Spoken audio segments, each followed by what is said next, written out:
Ooh. Yay! Hello, we are live. So, welcome to this is the live show for our October read for the Goth Lit Club. We read Shirley Jackson's Haunting of Hill House, and yeah, this is I think the third month because the first month we read Mexican Gothic and then Dracula, and now yes, this is the third month of the book club and stuff. If you like Gothic literature or books that have Gothic elements that are like newer, you should check us out on, I don't know, Twitter, on here, but mostly we announce things on Twitter. Next month we'll be reading The Ballad of Black Tom by Victor, I want to say Lavalle or Lavalle. I don't know if it's Xavier, just say it very French. That's what I'm like Lavalle. So I need to look up his. Usually I would be able to do that, but I'm live. I can't look it up. But yeah, we'll be reading that next month, and it'll be great. It'll be a great time. So I'm going to let my co-hosts introduce themselves, and then we can get started. So. That is me trying to direct out. Oh, well, you're like directing into the abyss. There you go. Go ahead, Kelsey. Hi, I'm Kelsey. I run the channel Feelings and Footnotes. I have one video. It's amazing. Posted it like 3 months ago. It's all good. Yeah, that's who I am. What do you talk about? Books. I talk about books. The reason my name is Feelings and Footnotes is I'm a counselor, I'm a therapist, I work with kids, and so I like to talk about like the mental health side of novels, and that's kind of my thing. You need more of that. Yeah. I am here from Cait the Scrivener. I talk about everything, and also I hadn't posted like 3 months until this week. We're in the same boat. Yeah.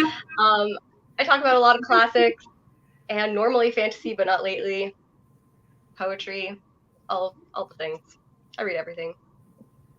This is like my second classic. Your second classic? Yeah, that I've ever read in my life. Wow. Wow. What was the other one? It was a really crappy one. Oh, the Horseman, Headless Horseman. Oh, Sleepy Hollow? Yeah. I really disliked that book so much. That's so sad. I was going to read it next month. I read it as a high school teacher and then terrified the children that I was like, I was nannying and these children just kept on like being annoying. So I read the story to them and I would like act it out and stuff. And then their parents came home and they're like, all they want to hear about is this Headless Horseman. And I'm like, I'm an innocent 15-year-old child. Ichabod like grabbed attention. In the movie, Ichabod Crane is like this attractive, like nerdy, kind of cool dude. And in the book, he's just a douchebag. His name's Ichabod. True. That sounds like the height of sexiness. It's just awful. But this was better. See, I was introduced to him through Disney. Like, Disney introduced me to him, so I'm just like, he eats eggs. That's all I remember. He was played by Johnny Depp in some movie, possibly. Yeah, he was. I can't remember. I can't remember what it's called. I don't know. Something like that. Wait, Kira, did you introduce yourself already? Yeah, that was where I was talking about classics. Oh, okay, that's what it was. Yeah, and you do mental health things. Yes, and then I said I'm also a counselor, which do counseling stuff. So I apparently missed that also. Wow. And I'm a music therapist, so we are going to have a fun time dissecting this thing. Oh, yeah. Well, it's a perfect one. Yeah, no, it really is. It's a great book for this topic. So it'll be fun. So I guess like just starting out, this is my first time reading this book. What about y'all? First time. I read it. It was like one of my first horrors I ever read, and I fell in love with it. And then I reread it, and then I'm reading it to my roommate in dramatic voices because she got sick. But then I like finished it again because we started and I was like, oh, it's the night before the live show. I need to finish this. So then I read it twice in the last week. So. Perfect. Wow.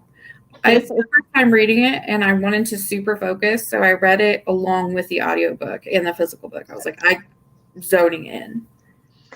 Yeah, I used the audiobook because I was like, I have poor attention span, and I would like someone to tell me this creepy story with their voice. And yep, that's how that happened. And it was delightful.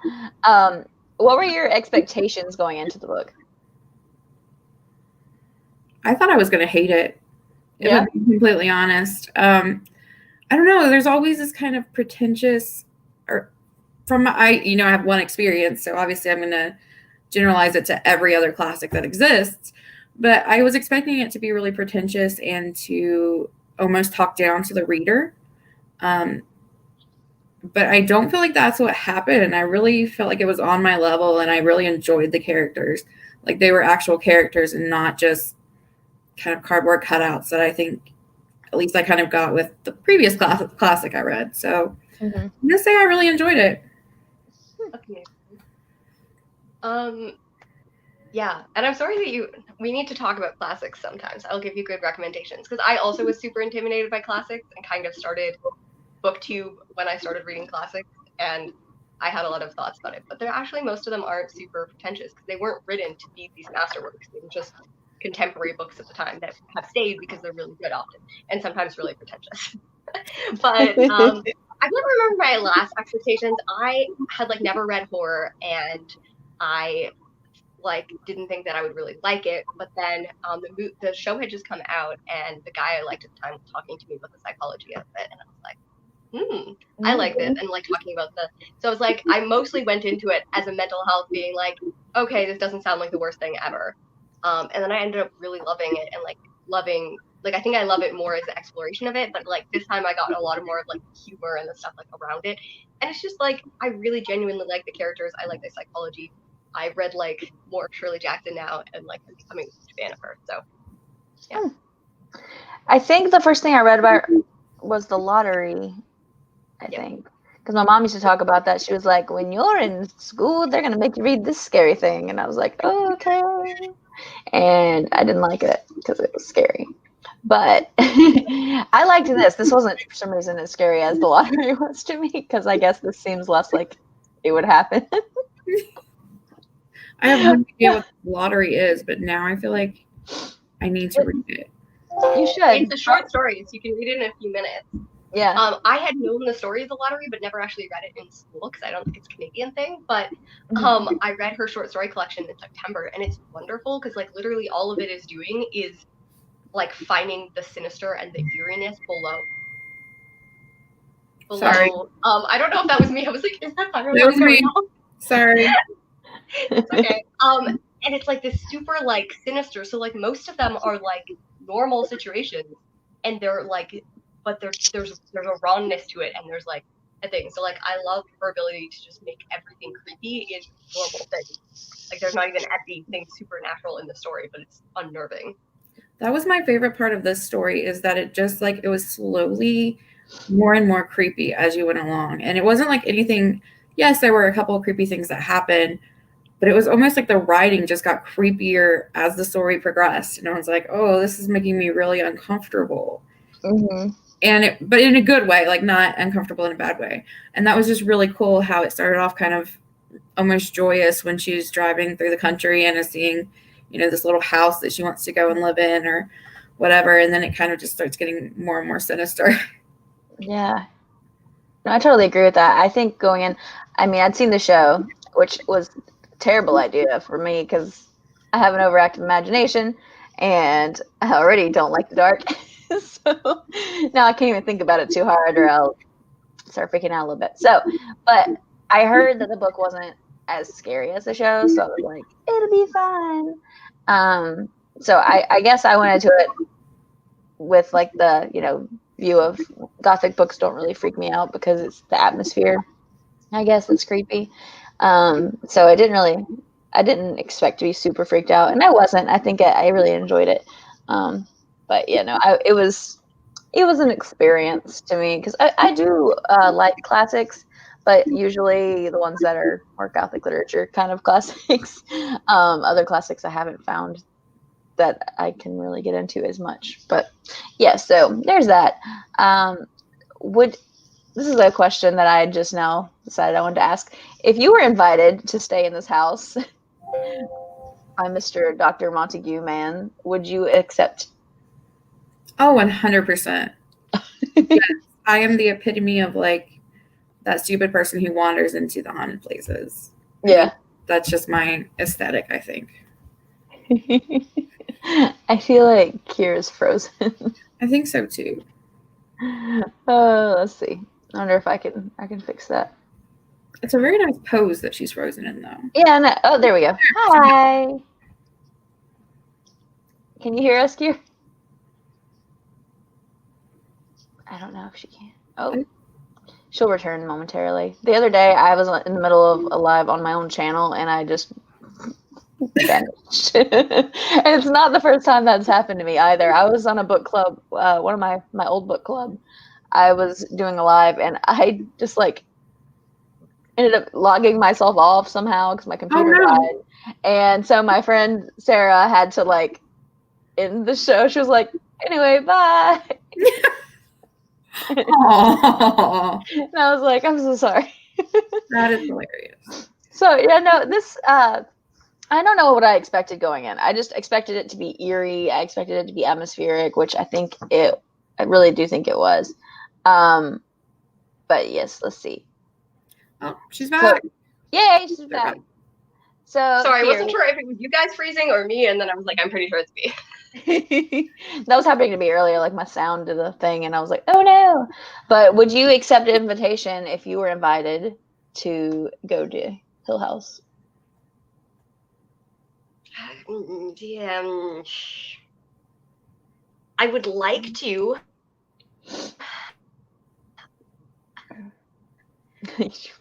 Did she freeze again? Yeah. Oh no. Well, it's another good pose though. Question. I live in Ohio. Yeah, I keep on freezing. This is the ghost trying to get me right now. So you would be. So did you say you would or you would not accept it?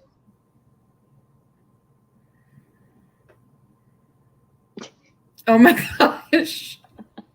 That's my favorite pose so far. It's the haunted question. You're back. Oh no. it just keeps pausing. Oh no. At least it's in like great poses though. Like if it was me, I'd look like I was like picking my nose or something if it froze on me. We're saying how it just keeps freezing in really great positions for you though.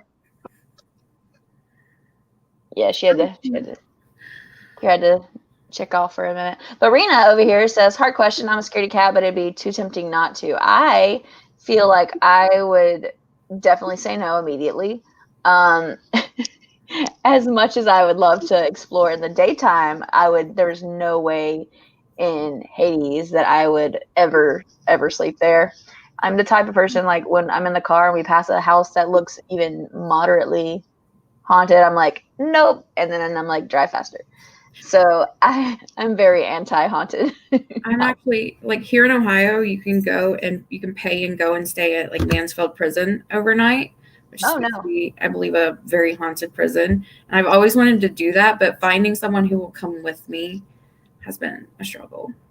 But I think it would be so much fun. Yeah, no, I don't know how I feel about it because like my college I went to was like it had a lot of ghost stories, and I'd experienced some things that I was not a fan of, just that were unexplainable and things like that. So I don't think I would probably ever say yes to going. But who knows? Who knows? I still don't think I would ever say yes to going though. Welcome back.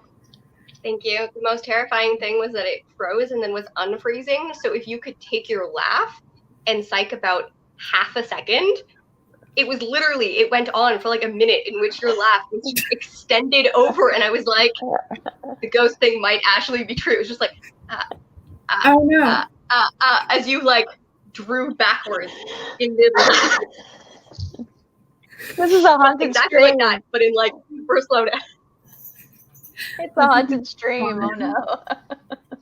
Yeah, no, I would not be messing with anything haunted ever. Mm-mm. Yeah, but if you don't believe in haunted houses, then it's just a cool old Gothic manor. Well, I believe. Yeah, I have too much belief in it too. I just want to be like that person who's just like, it's so cool. I want to be like Theo. Right? So, speaking of characters, who was your favorite character? Because Theo was my favorite character, but I think Theo was my favorite, but Eleanor was my favorite to explore. Like, I loved her story, and I loved, like, I loved all of the story about her, because we don't get a lot of Theo in the book, like, from her point of view, because it's all through Eleanor's, like, adoration and then, like, hatred for her. But I think that they did, a brilliant job of, like, she did a brilliant job of, like, queer coding her in a really obvious way, which is cool for when it's written, because she couldn't have done it outright. But anyways, yeah, I don't know, but I love Eleanor's story, so I would have loved Theo if we got in a little bit more of, like, her. Yeah, that's fair. I think that's fair. I also really like Mrs. Dudley. That was going to be my answer. Mrs. Dudley is just the best. Like, she's such a, like, that old lady. In the night, in the dark, I will not hear you scream. She's terrifying. I love her. I think she's the scariest thing in the book. But that's says the exact same sentence. It doesn't matter that they're mocking and laughing at her. She just continues. Yes, she is. She's a boss. I love her. She is my favorite. Like, I can clean off at 10 or whatever. I pick up at 10.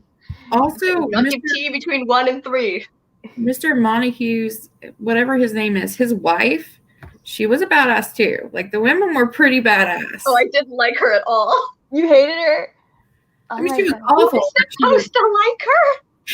Wait, her leave because she's so terrible. She's so opposite. I like what Kelsey said, is that, like, she's a terrible, like, person. But a great character. No, I think she's wonderfully written, but it's like, again, I read this with my roommate, so she's like, she has the Umbridge effect where people exactly like her, so it's terrifying in that way.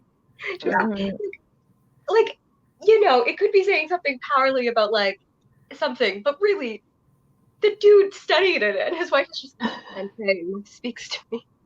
And I'd be fine with her if she didn't not acknowledge the fact that there's real ghosts. And she clearly is just like, but I only want love and kindness. The ghosts are trying to kill them. She's frustrating and also funny at the same time. No, absolutely. I need the tea. Is she having an affair with her friend who came golfing? Yeah, Arthur? Mm-hmm. Yeah. Yeah, she just has a very, like, weirdly close relationship with him. But I don't think so. Like, it's presented as her, and, like, as Montague says, she's a very wonderful woman, except for this is her only vice. Like, I want to imagine that they have a great marriage, but just if you regard, like, haunting in it. Because you have people, like, who have relationships where their interests in something are so different that they go to their friends and are, like competently different. Yeah. Like, my brother and his wife, like, they play board games religiously, and they're like, we are not friends at games, and, like, are like very aggressive with each other when they play games, but, like, they'll, like, kiss and stuff in the middle, which is very strange. The rest of the time they're trying to kill each other, but, like, they're more likely to, like, team up and do something else with one of their friends against their spouse than they are to do it together when playing things. So that's how I imagine their marriage. Yes, no, I totally get that. I know, like, just with my husband, there's, like, certain things that, like, our first argument was over minor pentatonic scales, which is just because we learned two different ways, because he went to a jazz school and I'm a percussionist, so I did the echo bono pentatonic scale and he did the typical, like, pentatonic, and it was just something super specific, and that was what we just raged and got so irate over.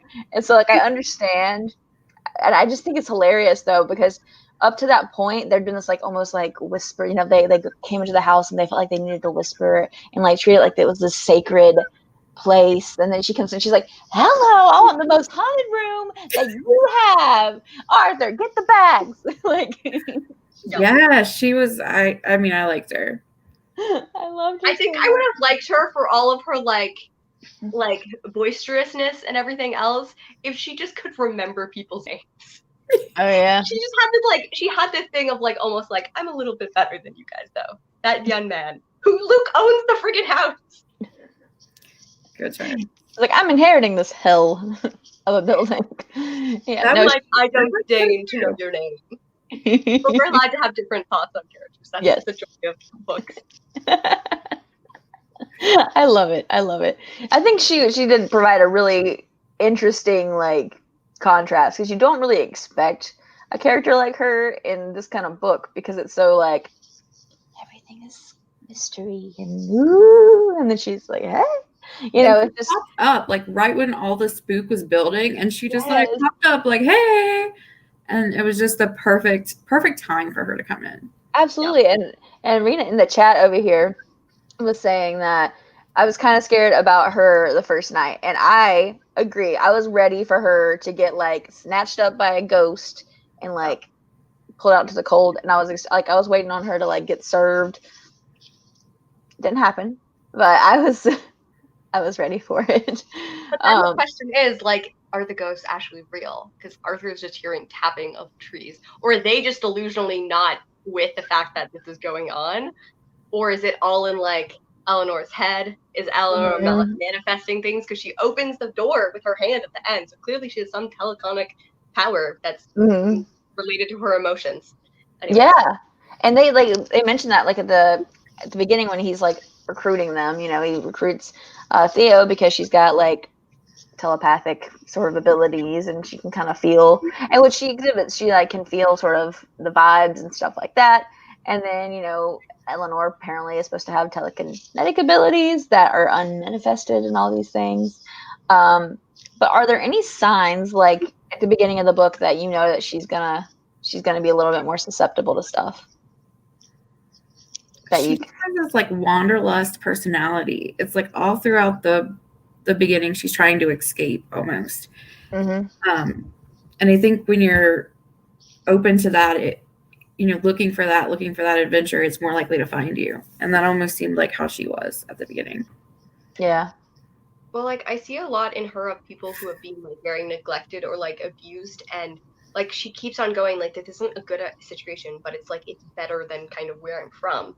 So like this is home, and I think that a lot of that story is like not like she goes and then she starts like getting aggressive to people who she thinks might take that away from her, and then like it's almost the story of like where people feel kinness or like a closeness to someone who's like abusing or neglecting them, even though that's like really unhealthy, but they still are going to that. And maybe that's a weird psychological thing. It's shot me as like, no, this is home, and this is home. And you see that from her being scared of the situation and recognizing the warning signs to completely going into a situation where she doesn't even recognize that it's bad now and is going to the thing that is bad to find belonging because it's better than not having belonging somewhere else. Yeah. No, I absolutely could see that. I also think that, she had that the trauma of her mom dying. And I think that when you have death, it can, really surprise you and take you unaware, and you start looking for a reason. You start looking for an explanation. Is it magical? Is it a ghost? Is it anything like that? Like where I'm from, originally we have the Mothman, and Mothman. Oh, you live near there. Yeah, and he, like this bridge in Ohio collapsed and a bunch of people died, and it was a really tragic, awful thing that happened. And then kind of right around that time, you have the myth of Mothman coming to warn people. And I've always been really fascinated about that because I feel like it was such an unexpected, like horrible thing that happened that everybody was searching for a reason, was trying to make sense of it. And I think almost like a shared delusion or something like that kind of arose with Mothman. Yeah. And so I kind of think maybe she's using, maybe there's ghosts and maybe there is paranormal, and maybe that's part of an explanation of what happened. That's really interesting. I think that could be said for a lot of like folk tales, like even like Slender Man, which I know is very recent. It's it was a cause of that one little girl who murdered her friend, I believe, or it was something like that, and it was I think to some point it's like convincing yourself of something existing. I know you have Mothman. We have Bigfoot around here. That's a huge thing apparently. So I love some good old cryptids, but but I think there's so much to be said about the unreliable aspect of the narration in this, because it's like an omniscient narrative, but you only really get Eleanor's perspective and you don't know what's real, really. Yeah. And so I find that to be really interesting. And I think that you're both right when it comes to like abuse and trauma, obviously. Obviously you're right. But, you're always looking for an escape, and you're always looking for a place where you do feel belonging, and sometimes anywhere else is better, than where you are.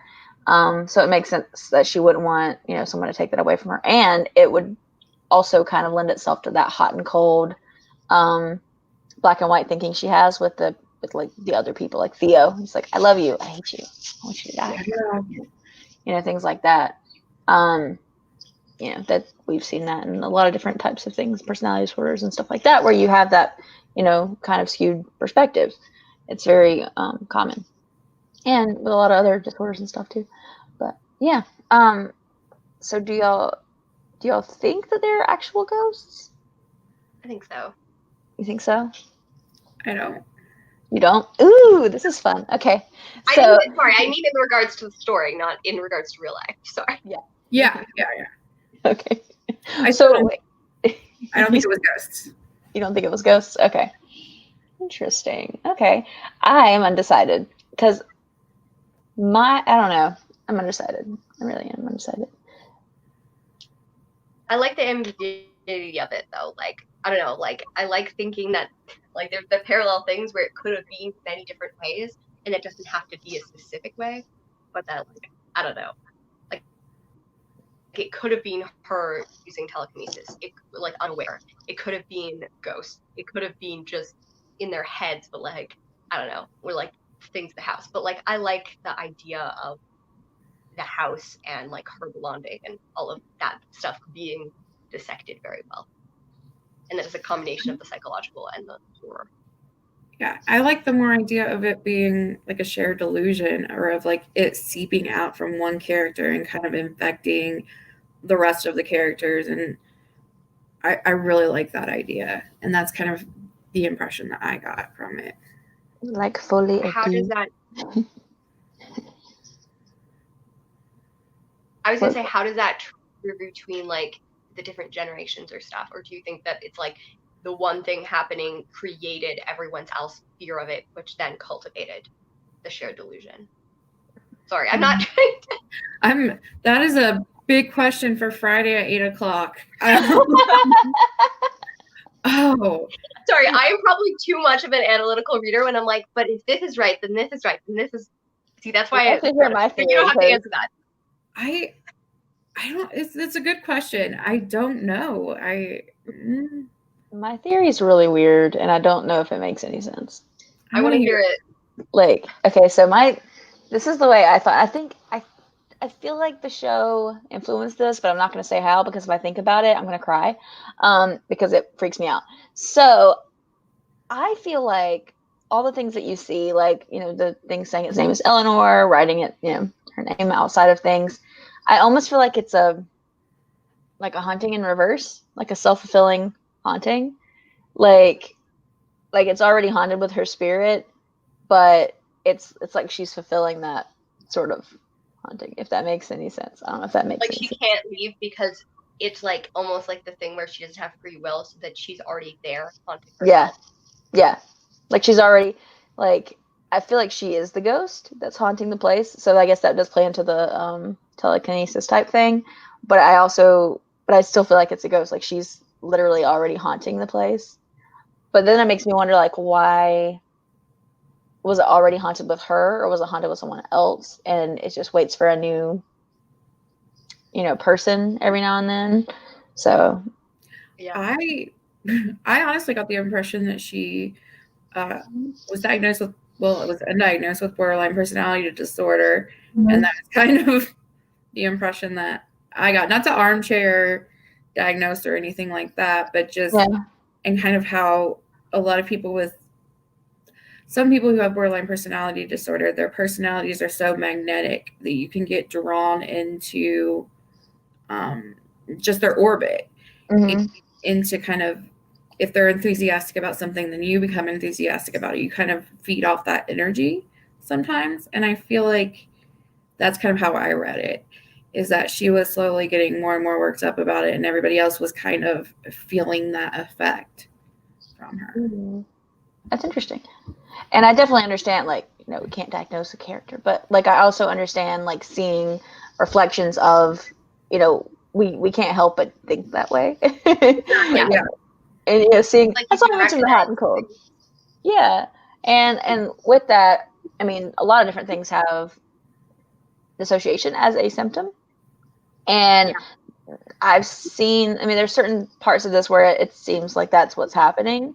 And like I've experienced dissociation and it freaks me out a little bit, but also it doesn't, because you're kind of like in a cloud. But it depends on how you experience it. Realizing you dissociated is scarier than dissociating. Yeah, no, absolutely. Or being there and not being able to come back the way you want is freaky. And so like I did recognize that part, of the story, and being in a completely different state of mind and then having to try and find your way back is weird.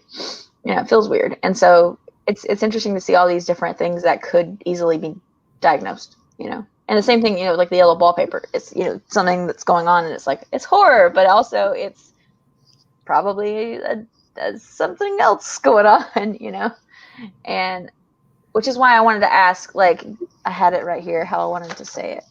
How did I want to say it? Do you think, how do y'all feel about them brushing off her actions as kind of hysterical? In what scenes particularly? So, like, for example, when she makes her way, I guess, to the library with the creepy staircase that I would literally never even touch. But like that in that scene, like afterwards, they kind of just treat her like she's a silly little girl, and she's just being, I guess, some kind of way. Do you think that they were treating her as being hysterical, or do you think that they were taking like precautions due to the nature of like their stay? What do you think? I think they were definitely treating her as being hysterical, but I guess because we're seeing into her mind, it's not as insulting as I feel like it could have been, because she was kind of hysterical. Yeah. But it's also, it does play into that stereotype of the hysterical woman, and of, Mm-hmm. women can't handle anything and they start seeing things, and, that trope, basically. Mm-hmm. Yeah. I think that I read that scene very differently. I guess the one like after she tries to hang herself, right? That's the one, or the earlier one where she won't go into the room. It's where she's, I guess, like what you mentioned. I think I read it differently than you did as well. Okay.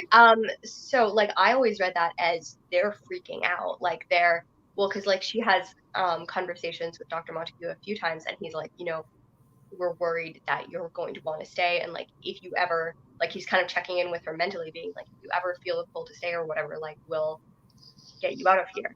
And then he sees that and is like freaking out, and is like, okay, we'll keep her calm because she can't leave at night.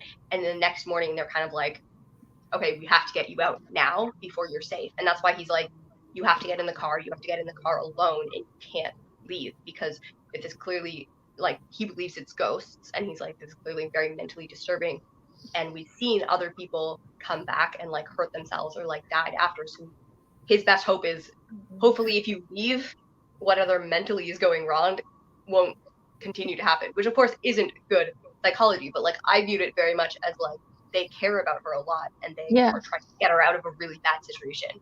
And like, I don't know, I didn't read it as they think she's hysterical. I read it as like Mrs. Montague being like a little much and being like, oh, she's all silly, right? But like I read like the like Luke, Theo, and Dr. Montague being like very genuinely concerned for her. But yeah, that's what I was wondering, because like I saw this written as a discussion question for this, and I was like, I don't know. And I also didn't get her trying to hang herself in that scene either. Like it didn't register to me.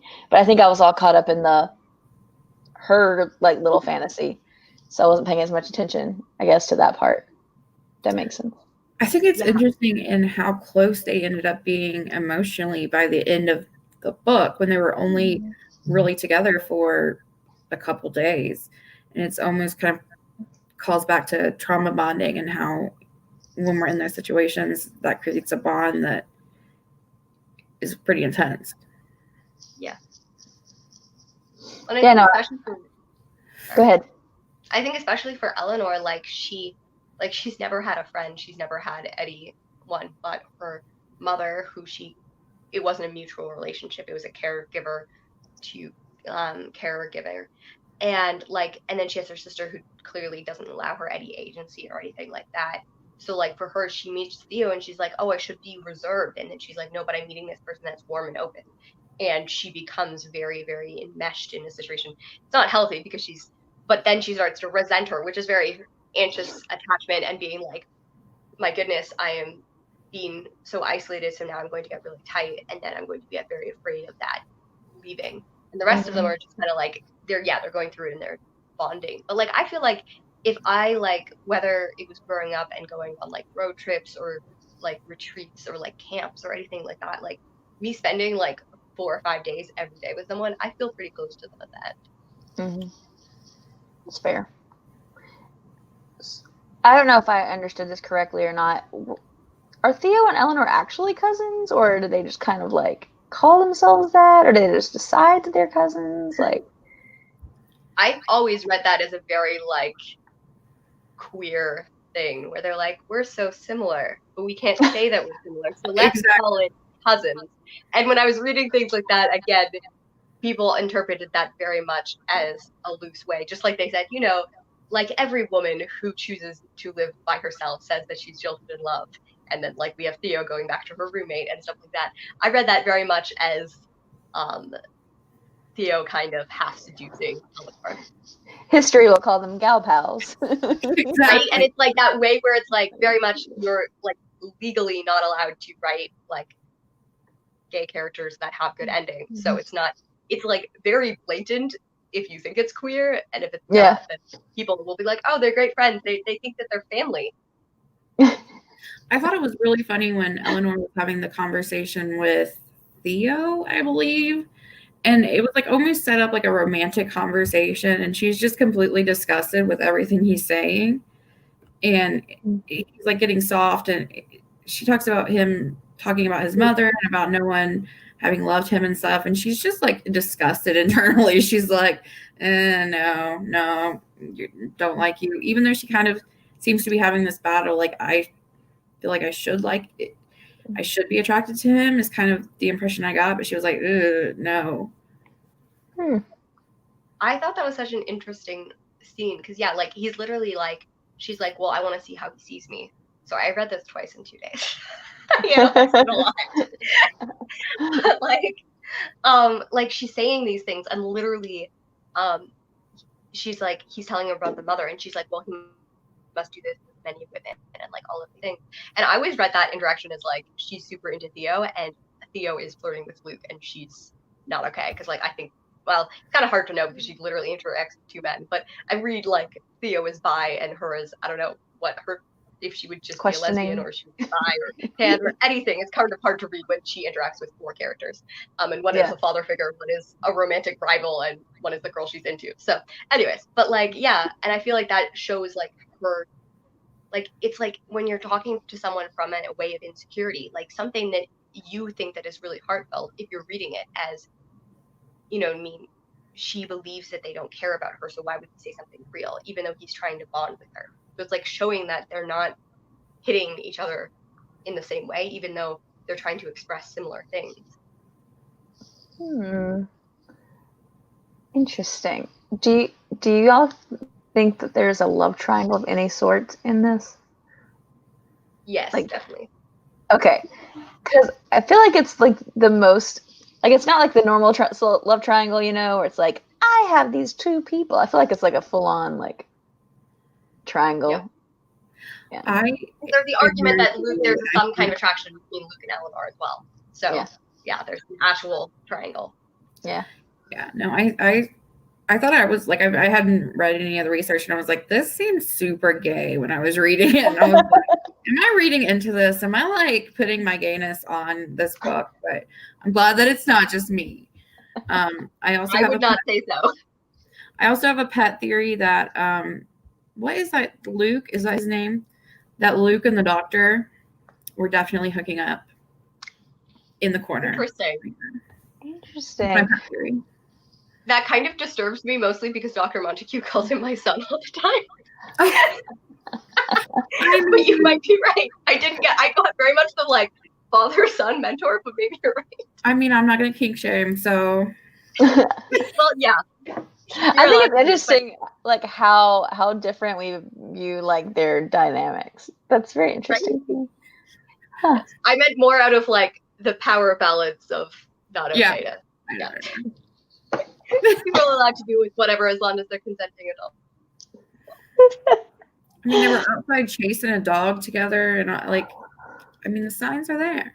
I think the dog. Yeah. They're all there's just Dr. Montague. They're all just looking on and being like, and everything is going on romantically here. Yes. It's like the ghosts are like, come on, you're not even paying attention to us. I think, yeah. Because he was like, oh, we were out chasing the dog. We didn't hear the ghost banging on your door. Mm-hmm. That's what you were doing. Mm-hmm. Banging something else, you know. Wow. I find that a lot of Gothic literature feels very gay. Like, I was reading when I read Dorian Gray, I was like, Oscar, I know what you're doing here. You know that Dorian Gray was literally used in his trial to convict him of being gay. That makes sense. I mean, it's not very in like they literally read passages of it out loud in his trial for indecent, gross, whatever it's called, but homosexuality. Yeah. Wow. Dang, that sucks. And he died in prison. Is Shirley still alive? Is she still out there somewhere? Shirley Jackson? Yeah. No, she died she died at 48. Oh wow. Yeah. She died young. So she can't answer our questions about. I mean, no, she's been dead for a really long. I was gonna say we could get a planchette. And the ghost can come. Planchette. The fact that it's called planchette. I would kept on saying planche because again I grew up in a French area. Yeah. Which is even worse. Planche. I don't understand. But a lot of people believe that she was a queer as well. Sorry. Interesting. So I don't know the difference between. I don't understand. So is planchette just the little thing? Apparently it is. I was like, I assumed that it was a Ouija board, but I wasn't like from its purpose. But I'd never heard the word planchette. Planchette. I want to put the French accent on that. But yeah, I think that it's just like the thing. Rather than the letters, you make your own letters. I think that I've never used a Ouija board though. So like I think it's got like I googled it. It looks like it has like a pen. You put a pencil in it, and it just. It's like the idea that it is moving your hand rather than during a Ouija board. Like I just said, wheezy. Wow, that's intimidating. Waluigi board. I think like there's letters on it, right? And then it moves to the letters to spell. Yeah. Or am I completely wrong? So this one you don't have the letters. It supposedly moves your pencil. Interesting. So they got to do more work. I see. I like how none of them are taking her seriously. It's the knockoff version, and I feel like it's easier also to fake because then you're just moving your hand rather than having to move the board. That's fair. I don't like either. I would never touch either. And like, I saw one at the store the other day, and I was like, "No, get away!" They all freak me out. I agree with the being freaked out. I think it was funny to research what a planchette is, or I could just stay 10 miles away. Yeah, no, I googled it and I already regret it. Now I feel like my computer's haunted. It's fine. It's fine. I would totally do it. If anybody would like to channel Shirley Jackson with me, come find me. We don't want to be a part of it, but you can tell us later. And also, I think I was just more disturbed by the fact that she referred to planchette as if it was a person. Yeah, you doubt planchette. Like. That was the disturbing part to me. If she had just been like, I like planchettes, that would have bbeen fine. But using planchette as a proper verb was the disturbing part. It was like that's who her romantic interest was. She has, the whole objectism thing going on. She's just really into planchette. I viewed it more as an old woman with their small little corgi.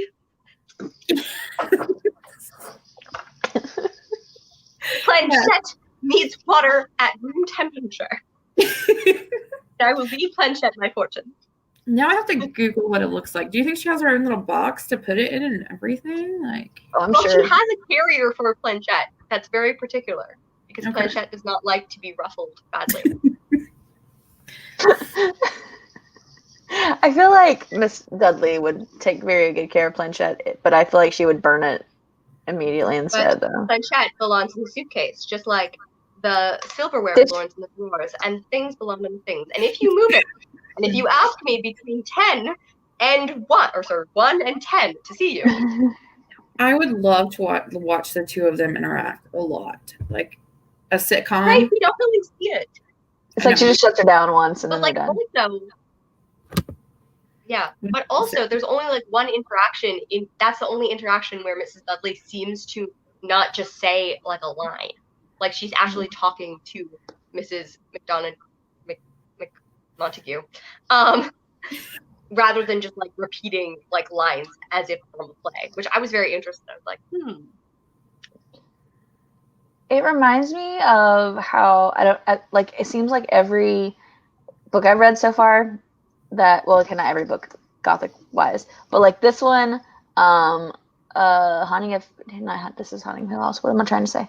The Island of Dr. Moreau and Mexican Gothic all have like a servant that seems kind of sketchy. One purpose. Like they're kind of blank. Have you read Rebecca by Daphne du Maurier? Not yet. It's right over there. It's right there. Okay, also one of my favorite books, and she gives such Mrs. Danvers lines, which I'm pretty sure Mrs. Dudley is literally inspired by Mrs. Danvers. And like Mrs. Danvers, I didn't know this. I'd never heard the name character before, but like I researched after I finished the book, and like she's one of the most like she has her own Wikipedia one. She has a band named after her. There's like she has more references than anyone else. Like Mrs. Danvers has more references than like the book Rebecca does in like media, and I'm like, this is so interesting. So I feel like H.G. Wells clearly came before, but like I feel like Mexican Gothic specifically took inspiration from Rebecca and the Yellow Wallpaper. So I feel like that's the answer for that. But like I'd be very interested to see how she inspired like that, because I thought Mrs. Dudley was like a different take on Mrs. Danvers, but an interesting take on her. Interesting. Are there any modern books that you guys think were directly influenced by The Haunting of Hill House? Because when I read Catherine House, this felt really similar to Catherine House to me. Oh, really? I haven't read it yet. I have not read a single modern horror book, I don't think. I've only read like Mexican Gothic and then Grady Hendrix, which the one I just read I hated so much. I was so sad and disappointed. But I'm trying to think if there are any that I can really think of, because the ones that I keep thinking of are ones that came before, so that doesn't work that way. Definitely got Catherine House vibes from kind of that, like you're sequestered away from other people and you kind of have that bond with the other people, and it's almost like an out of time experience. Like time doesn't pass the same as it normally would, and it just really had similar vibes to me. There was a time in there that happened, right? Where like they were kind of confused about the time. They're like, oh, is it morning? Oh, is it, they weren't quite sure what time it was. Except for Miss What's-Her-Face knew. She knew. She knows exactly what time. At 10. She's very disillusioned to all this nonsense. She has so many doors. So many doors. She's like 6 doors going into the kitchen so that she can flee at any time. Okay, also, I like the show a lot, but I didn't like it a lot as an adaptation. But like probably the most disturbing thing was for like I get, and the ending was really sweet with Mrs. Dudley, but like they took such like I wish they'd not named the character Mrs. Dudley, that they named Mrs. Dudley, because like she was so kind. Oh no, I haven't watched the TV series. So. And very different. Yeah, very, very different. So like it's good, and well, I was bored at the beginning. I didn't really like the kids, but I liked them once they got together in the middle of the season. And I liked the illusions and how they they exaggerated a lot of characters and made them like gave Eleanor into like 4 different characters and inspiration and stuff. So I thought that was really creative. However, I was like, Mrs. Dudley, like it's one of the only characters that is like supposed to be a direct take from the novel, and she's like this kind like caretaker person, and I'm like, where's the creepy aloof one? What are you? Seems fake. Seems made up. No, I had heard that in the show that they were supposed to represent different stages of grief. And so when reading the book, I was like, is it the same way? And then I was like trying to think, I was like, the rooms are different colors. What do the rooms represent? Ooh. And so that's where I was doing, because I think everyone thing has to have a symbol and a lot. But like I always am looking for like meaning and things that where it's not even there. It's not even there. Yeah. But That it does ending. make sense. They are all trying to do different things, though. I don't know. I also just love the humor of the book. I find the book very, very fun. I was shocked at the ending. I did not expect it at all. What did you expect in the middle? Like, what, after starting to read it, how did you think it was going to end? I thought there was going to be more direct apparitions, and I mean everything was kind of behind. You didn't really see the monster basically, or the ghost or anything. It was kind of like knocking on doors and, you know, running as a dog and things like that, but you didn't really get a full front face on view of the ghost. And so I was expecting more overt horror than kind of what we got. That's why I love classic horror, because I want psychological and not the monsters. That's why I don't read monster horror. See, I love monsters, but I don't like ghosts and demons and spirits and stuff. Yeah. Well, I would feel the same. Like, I'm fine with like a vampire or like a zombie or something like that. But I don't. Yeah, I believe too much in the supernatural to like ghosts and demons. I thought someone would be dead by the like midway point. Someone would be dead, or no? Oh, no one would die. Okay. I expected. Well, I like it because I read the night scene as her hanging herself, and then it's like it seems the whole thing. Again, reading it to my friends, so the whole time she was like, "She's gonna die, and then it's like a red herring, and then when she actually does, you're like, "Oh, she's gonna get like." There's this peaceful feeling that okay, she's gonna get out, she'll be fine, like. You know, in time in the future, they can reconnect. And then it's like she can't leave. And I don't know. I very much like am chilled by that ending. Yeah. The worst for me is that moment of clarity before the impact. That one part, because it's like, yeah, that was like my favorite part of the whole thing, where she just had that one moment of clarity and then boom, and it's like, oh, the chills. Yeah. Right. It's so disturbing, but also like it's very. I feel like it's done in a really well way. Like it's done very well. What was I gonna? Let's see. I had a couple of questions here. I was gonna mention, but I think we covered most of this stuff. Oh yeah, because you mentioned that like there's no like actual manifestations of certain things outside of like writing. Maps, maybe writing, but like there's no like physical manifestations, and I think that's really interesting, because I feel like a lot of people rely on that for the scare factor. Yeah. And so it's nice that she was able to get away with not doing that. And it just shows her skill as a writer, that she can creep you out without giving you jump scares, basically. Mm-hmm. I think it's so much more powerful. I don't know. I think that being able to describe it and make you feel that way is so much more powerful than anything else. Like, I found the book much more terrifying than the TV show, because they had a physical manifestation, and my mind can comprehend and imagine things much more terribly than if I see it. Then I'm like, oh, that's fake. I know that's not real. Yeah. I like that it let us interpret and kind of put our own meaning to what we're seeing. I feel like a lot of the horrors that I read recently, and I read several for October, it almost spelled it out too much. And my favorite part of horror is kind of that ending where it leaves you thinking, like, what really happened? Like, what is the author trying to say? And a lot of what I read didn't do that. So I thought it was really cool that this one did. So I'm going to compare it to something really weird because I love metaphors. But I don't know if y'all know, there's a composer called John Cage, and he relies on a lot of interesting different things. And one piece of his music is called, let's see, I think 4 minutes and 33 seconds is the name of the piece of music. And basically what they do is they all, get their instruments ready, and the conductor starts, and he sets a timer for 4 minutes and 33 seconds, and no one does anything. So the music is the reaction of the audience, and I think that when it comes to her leaving so much to chance is like giving you power over that actual story, because it kind of can reflect your own fears and your own kind of expectations for that unknown like void there. I don't know if that's too. Yeah. Well, there's a reason why each of us think of it differently, right? And that it has meaningfulness. And probably if we switched it around, all of us would have less meaning if we were to take the other one, right? And the power to make it meaningful in many different ways is a powerful thing as a writer. Absolutely.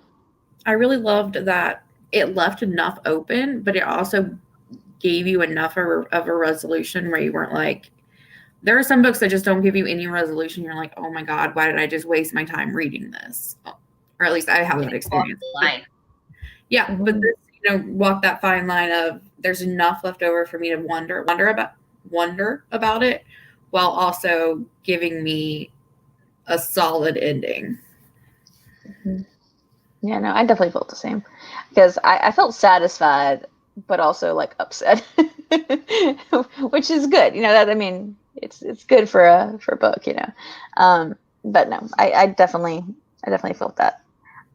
Yeah, you're not upset at her writing. You're upset that she made you feel so amazing. Yes, I'm like, how dare you make me feel this way? How dare you make my cold dead heart feel things? Exactly. And then also I'm like wondering, what is the next person that goes to the house? How are they going to experience? I can't speak. How are they going to experience, the house? Are they going to experience Eleanor? Are they going to experience their own thing? Like we experience the book in our own ways. Or are they going to experience the house in their own ways? And I don't know. I just imagine Miss Dudley coming in the next day and just like fixing things, totally nonchalant, like going about her business, completely unbothered by everything. And they all just kind of go on their way. Yeah. And like it just jumps to them going on their way. My friend had a really weird thing. Well, it's not weird. It makes sense in the context, but I very much disagree with it. Is that the idea that like she was specifically being haunted, or the manifestation of like the first wife that never got to go into the house, so that like she needed to die in the house, so that like she had a gateway to be haunted. So now like the haunting of Hill House would be satisfied because the lack of her being there was the haunting. And I don't agree. Like I like more like personal agency in Eleanor than that. But that's a very interesting idea that like it is specifically looking for a woman that can fulfill, because like it's like it says in the beginning, like her spirit went in and she died in the house, like, but she never got to live in that house. That's why it's haunted. It's an interesting theory though.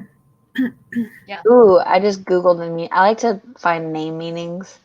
And like Eleanor means foreign or the other one, but it also can mean like the compassionate one. But I like the idea of the other one because there's always that feeling of otherness in like Gothic literature, and I think that they did that really well. I don't know.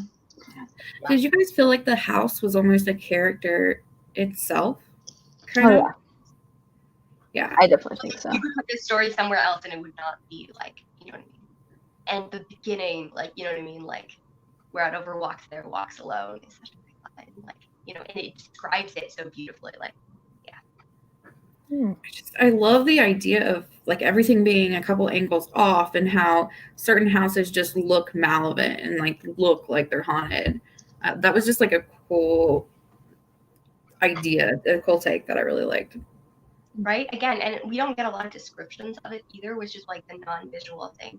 Like the fact that like, she describes some of it, but often she like moves it out to it. And the fact that it's like in the mountains, and the mountains are like the hills are coming down on them. I don't know. I love being able to imagine that, but I can't fully imagine it, which is lovely.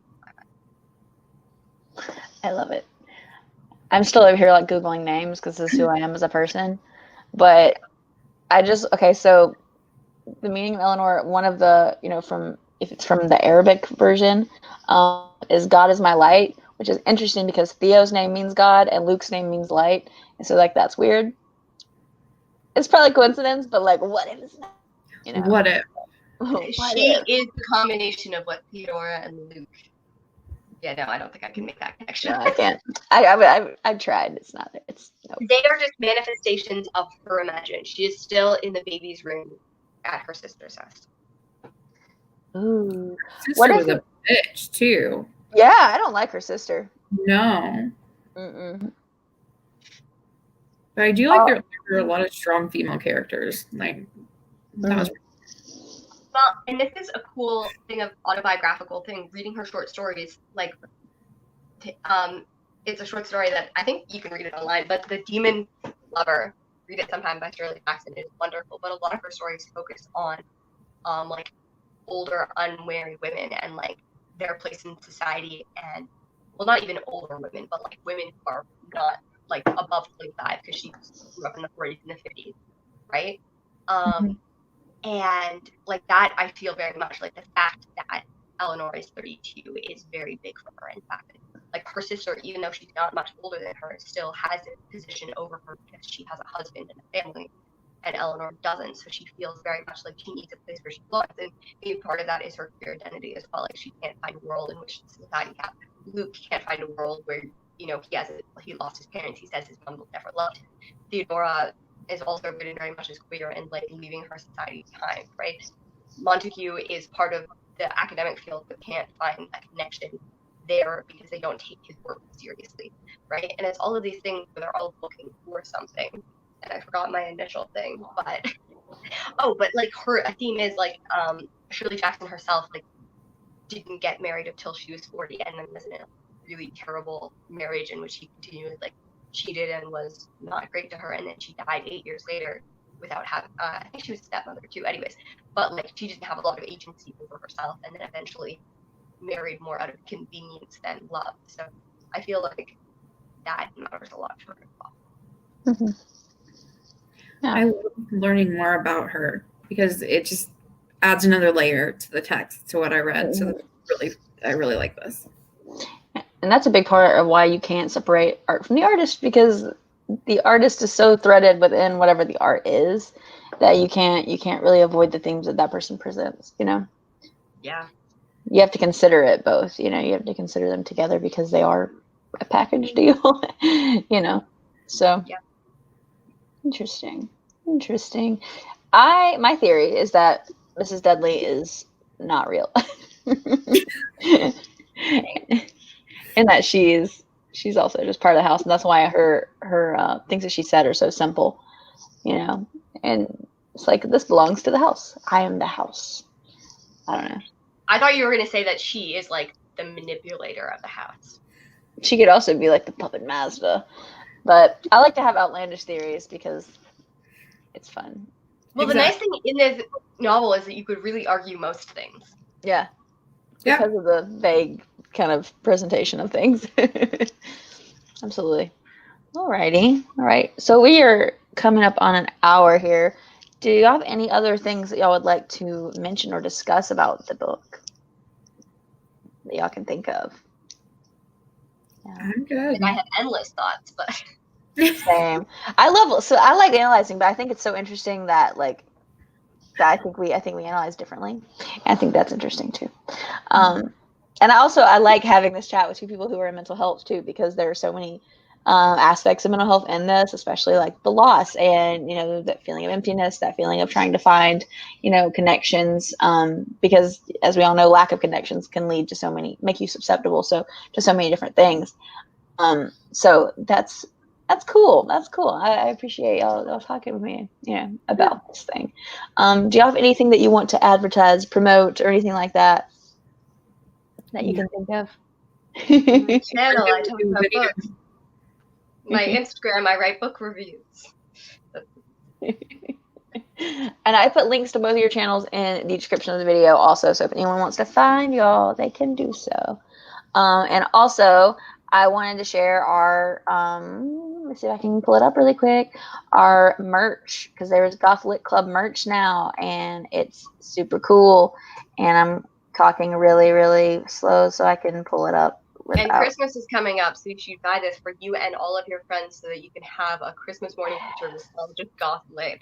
And Absolutely. It would be extraordinary. I just wear it every day. Let's see if I can share. Oh, yeah. And next month is Ballad of Black Tom by Victor Lavalle, or however you say his name, probably less French. I don't know how you say it. Lavier. I'm going to That's Google probably it. not right. It's something. I got to Google it. I just say a French accent on anything French, and people are mostly English. So they don't notice. Lavier. All right. I'm going to show really quick the merch so I can pull it up. If I can pull it up, we'll find out, won't we? If I can pull it up. Here it is.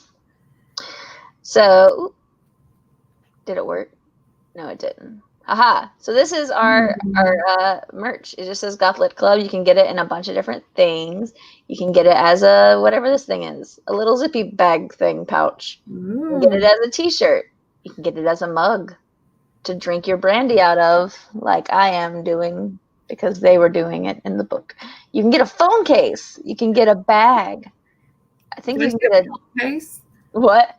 A pillowcase? Is that a pillowcase? Oh yeah, this is a pillowcase right here. Oh, I dig that. Yeah, there's a lot of different. The sweatshirt though looks super cozy, so that's what I'm going to be getting once I get my next paycheck, maybe, or after Christmas. But yes, so if you're looking for a present for yourself or your friends, get you some Goth Lit Club merch. I have it linked also in the description of the video. But yes, that's all. Keep an eye out for our announcement for our co-hosts for the Ballad of Black Tom and things like that. I think we lost Kier again, so we're gonna go ahead and log ourselves off. But thank you for joining us. Thank you. Bye. Bye.